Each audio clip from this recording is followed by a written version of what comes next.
आपला आणि ते बिचार पाय पोळत चाललं. मला तुटक्या का होईना वाहना गरीबाला दिल्या, असा विचार तिथे समाज.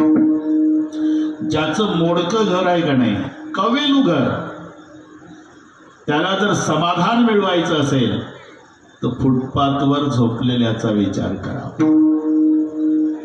मग सकाळी पांडुरंगाचे आभार मानावे. विठ्ठला, हे रात्रभर रोडच्या काठाला बिना अंथरुणा पांघरुणाचं कुडकुडत पावसात पडलं, मी कोण्या जन्मात पुण्य केलं, मोडकं का होईना गरीबाला राहायला घर दिलं, असा विचार तिथे समाधान आहे. समाधान हे मार्केटमध्ये मिळत नाही, विचारानं मिळतं. आता हे पहा राजूभाऊ, सर्वात मोठं दुःख जीवनात कोणतं असेल तर आईचं जाणं. ज्याची आई मरण पावली ना, आई असेल त्याच्यासारखं